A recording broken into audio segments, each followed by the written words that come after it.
Wala nang makakapigil, Senator Ping Lacson.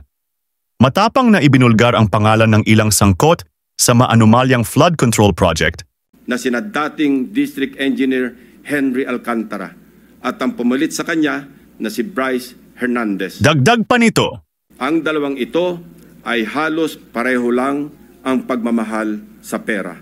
Ayon pa kay Senator Ping na ang lalawigan ng Bulacan, ang kanyang may tuturing na pinakanotoryos pagdating sa anomalya ng flood control project. Ng Bulacan, na aming may tuturing na pinakanotoryos pagdating sa anomalya ng flood control projects. Narito ang buong detalye. Nauna na po itong iniulat ng ating Pangulo noong nakarang linggo. Nang banggitin niya ang mga items na pare-pareho ang contract cost sa kabila ng pagkakaiba-iba ng specs, disenyo at haba ng proyekto. Panoorin po natin ang video.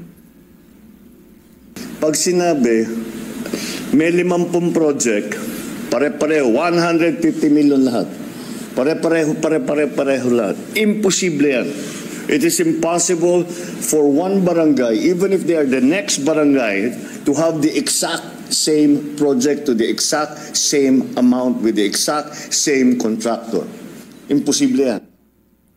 Sa parlance po na ang nakakaalam lamang ay ang mga kasali sa gulangan sa pondo. Ito po ang tinatawag na distinct. Distinct ang mga budget items na makikita sa General Appropriations Act at awarded contracts na may pare-parehong halaga para sa magkakalapit man o magkakalayo na proyekto. Distinct dahil ayon sa aming mga informants sa loob ng DPWH at kinumpirma ng ilang contractors, coded na budget ito para mayroong pagkakakilanlan ang mga quote-unquote may-ari ng proyekto. Para sa mga nakakaunawa, ang ibig sabihin po ay akin yan. Sa Bulacan First Engineering District na pinamumunuan na magkasunod na tinanggal sa pwesto na sina dating District Engineer Henry Alcantara at ang pumalit sa kanya na si Bryce Hernandez. Napag-alaman naming talamak ang ganitong kalakaran. Bakit?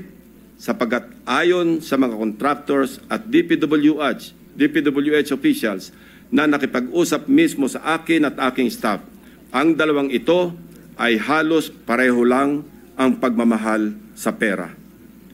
Napabalita pa nga kamakailan na ang isa sa kanila ay nakakapagpatalo ng 100 milyon sa isang kasino dito sa Metro Manila. Mr. President, sa District Engineering Office na ito, sa ilalim ng pamumuno ng dalawang nabanggit na opisyal, para sa taong 2024, 28 proyekto ang pare-pareho ang pondo kahit magkakaiba ang specs, disenyo at haba. Distinct. Babalikan po natin, Mr. President, mamaya ang lalawigan ng Bulacan na aming maituturing na pinakanotorious pagdating sa anomalya ng flood control projects base sa aming mga findings. Unahin muna natin ang kaso ng questionabling flood control project sa lalawigan ng Pampanga. 4 years now, the riverbank mitigation project in Candating, Arayat, has been the face of a failed flood control project. Tuwing umuulan, panay ang aray ng mga taga-Arayat sa pag-apaw ng ilog na hindi mapigilan ng flood control. Mr. President, binisita ng aking mga staff ang Arayat nitong nakaraang 2 linggo lamang na tinamaan din ng hagupit ni Emong at nagdulot na naman ng pagguho ng ilang bahagi nito. Take note, Mr. President, katatapos lang ng panibagong repair nito noon lang Hunyo ng kasalukuyang taon, 2025. Sa itsura ng structure, tila baga hindi binibigyan pansin ng gobyerno ang Candating.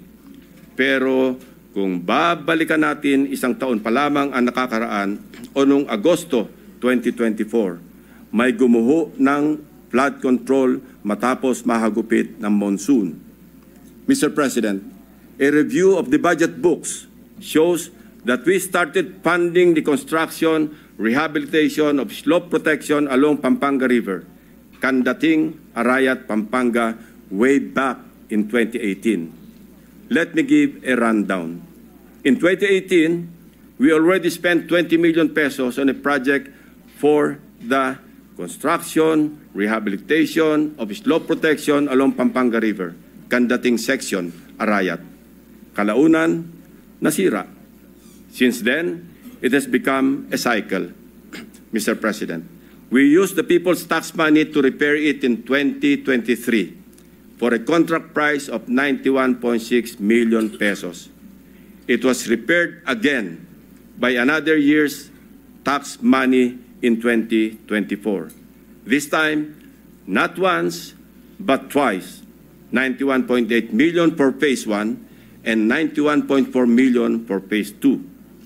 Take note, 20 million pesos lang ito sa una at original construction.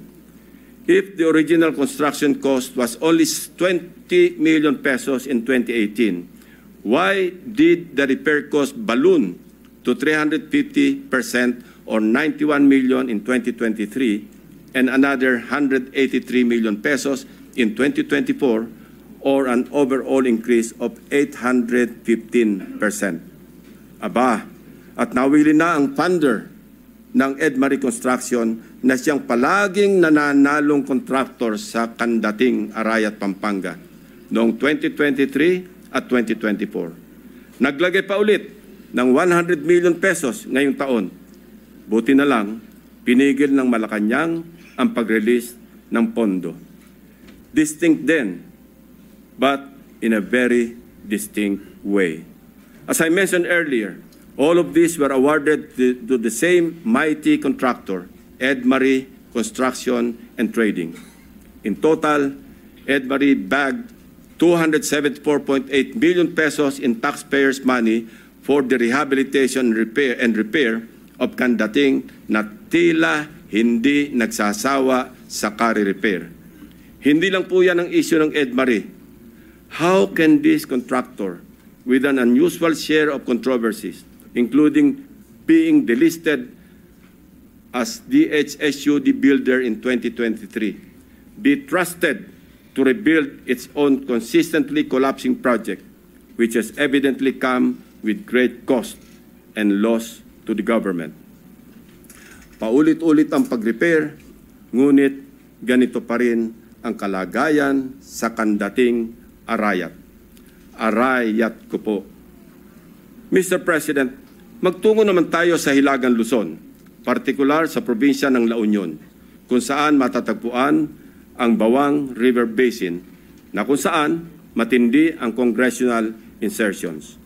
Sa tulong ng mga concerned groups and individuals, napansin namin ang bilang ng flood control projects na bagamat wala sa National Expenditure Program noong 2024, ay biglang tumubong parang kabute sa General Appropriations Act ng nakaraang taon. Halimbawa, ang construction of flood control structure along Bawang River Basin. 2 items lamang na may tig 50 million pesos ang nakalaan sa bahagi ng Nagilian.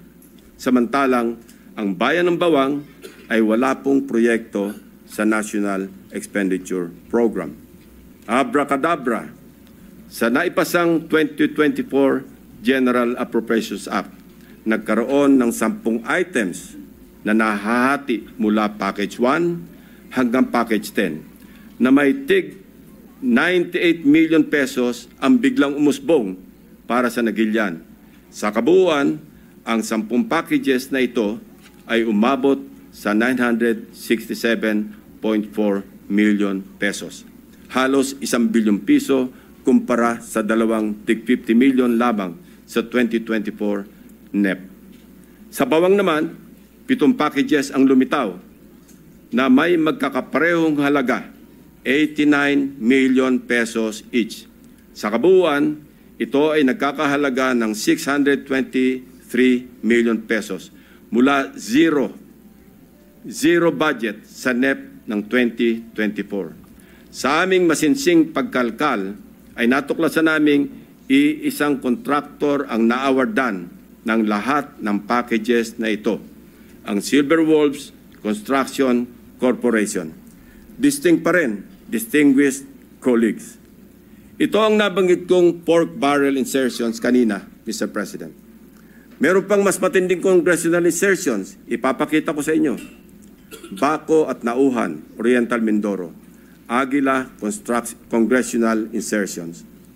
Mr. President, when flood control projects fail to stand against the tides, we are compelled to question the feasibility of the project and the technical capacity of the contractor. But what if an elected congressman or a political group claims ownership of the project? Is it not both proper and necessary to scrutinize their motivations and examine the extent of their involvement, and perhaps to hold them responsible? This explains the logic why I am insisting to make transparent the identities of the proponents of the insertions from the House GAB, Senate version, and all the way to the BICAM. If they claim something as theirs, should they not also be accountable for its failures? Mr. President, I raise the question because of the evident congressional banners we observe alongside many projects in Nauhan and Baco, both in Oriental Mindoro. Bilang halimbawa, in Barangay Burbuli, Baco, Oriental Mindoro, one banner reads, Congressional Project, Construction of Flood Control Structure along Barangay Burbuli, Alag River, Baco, Oriental Mindoro, Aguila, Aksyon, Gobyerno at Inisyatibo sa Larangang Lehislatura. This project, awarded to Silver Wolves Construction Corporation again, is worth 95 million pesos. It is an ongoing project to be completed in December 2025. This project is so important that it can turn stones and get funding approval under the unprogrammed appropriations of the 2024 national budget. This prompts us to dig deeper into the web. And as they say, social media is a great resource of evidence, which lawyers fondly call testimony against self-interest.